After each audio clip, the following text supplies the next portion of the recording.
When the parties are agreeing the setup for the transaction, how important is it to negotiate the due diligence process?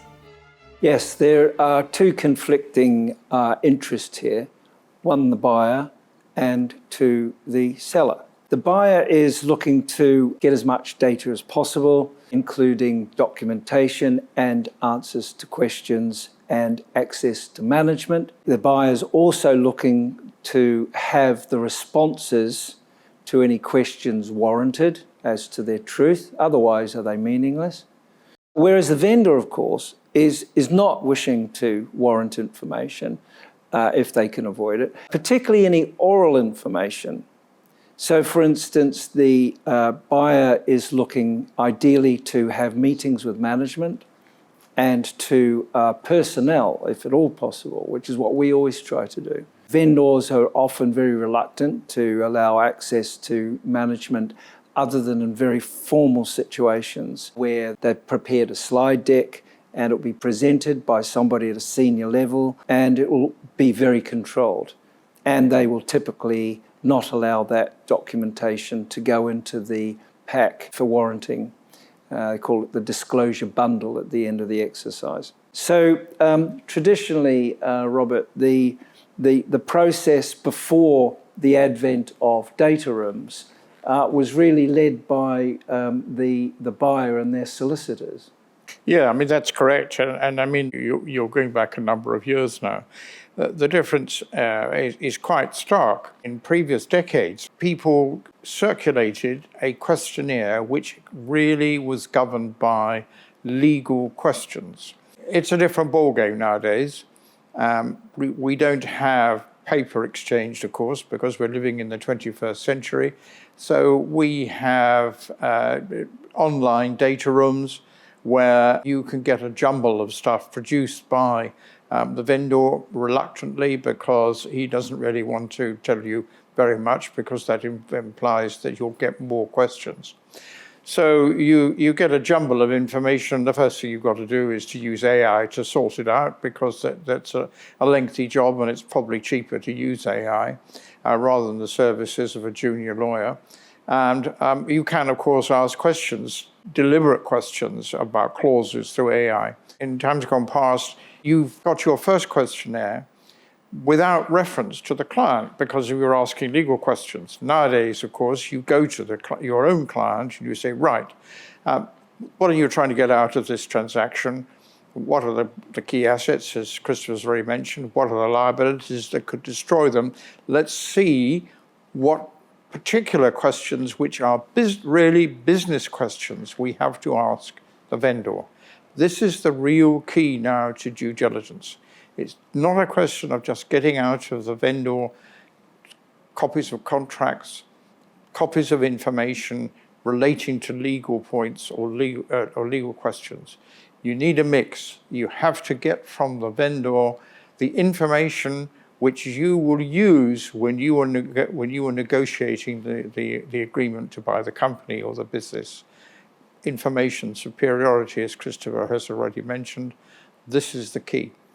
Yes, so the key assets, what is it that the purchaser is looking to obtain from the transaction in order to meet their objectives? They're looking to grow their customer base, for instance, quite typically.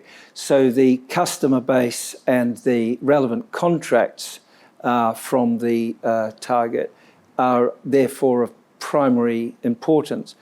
There might be also technology. It might be a license to enter into a country by purchasing a company in that country. It might be personnel. So one has to identify from the customer, from the buyer, what are the key assets, and document those in the questions that one's going to be asking the target, the vendor. And it needs to be coordinated. So before you get too far down the process as a buyer team, it's important to coordinate that focus with the accountants who are doing the financial due diligence, the commercial teams, the operational teams.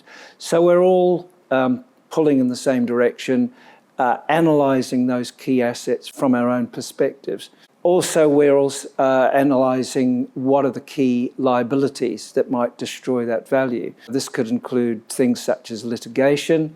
It might be pension liabilities, as we've recently seen with Wilco. This is all set in the context of the transaction. If your buying team is just one of many, you've really got to make sure that you're putting yourself in the most attractive position to the vendor, in which case you need to move fast, you need to be focused, you don't want to be irritating them by falling over each other, your various DD teams asking the same questions. The buyer needs to determine how much time and what level of DD they can do. So at one extreme, there'd be where time is short, there would just be a red flag report focusing on making sure that they can get title to the key assets and focusing on the most significant liabilities that could destroy value. This increasingly is the way that due diligence is done. However, the buyer then is left with a lot of risk, which they can try and cover off through warranties and indemnities from the vendor.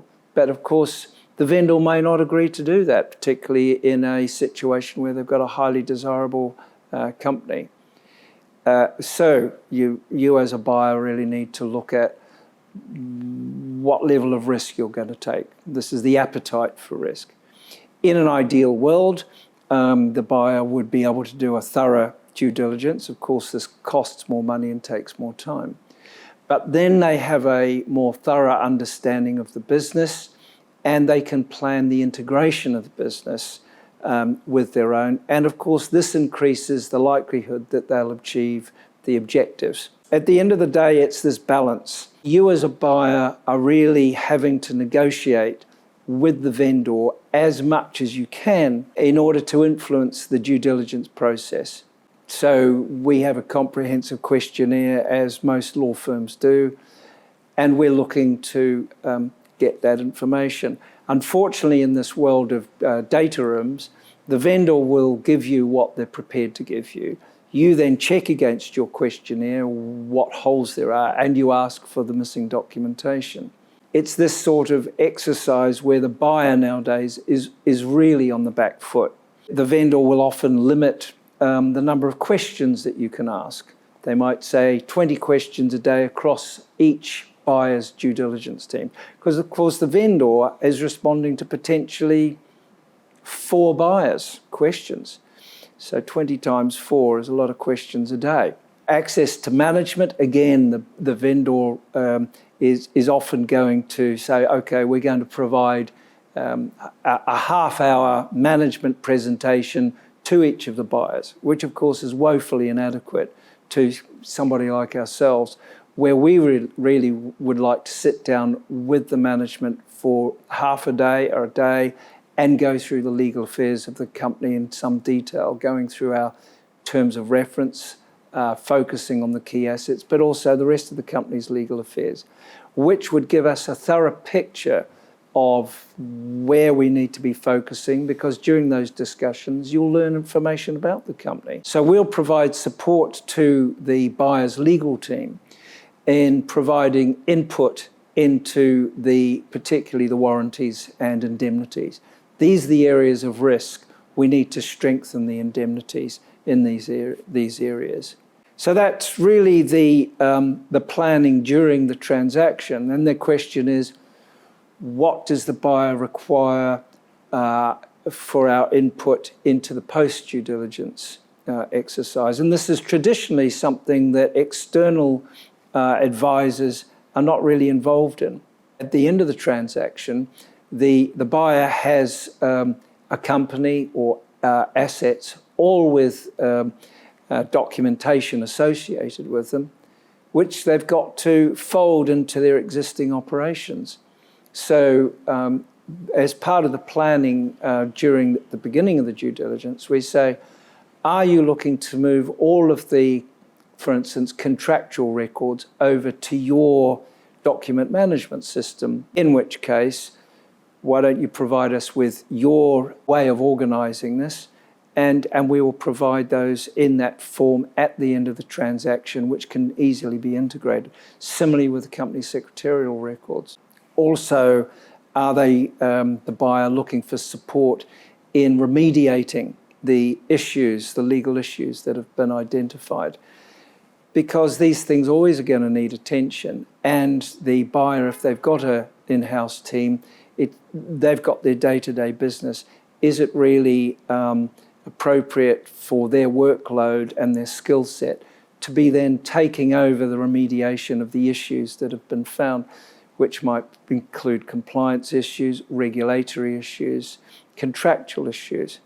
In addition, there's also going to be post-acquisition notices to regulators, potentially, if it's a regulated industry. All of these things need to be attended to after the transaction, and that's where we can provide support.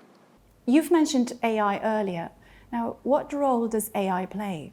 As Robert mentioned, the data dump into often an unstructured electronic data room that the buyers have provided access to is really looking for needles in a haystack. One can use artificial intelligence to be able to sort those documents by scanning not only what the title to the document is, but also the content. If there are customer contracts, then it will search through, find those wherever they've been placed, and assemble them in one place. You can then instruct the system to, for each customer contract, to extract data and put it into a database, summarising the contract, the party's name, when it terminates, termination provisions, change of control provisions. Therefore, one's able to run reports on types of contracts or documents in a way which enormously saves the lawyer's time. We work with an AI firm that focuses on this sort of thing, which increasingly is a system that is learning as transactions go on.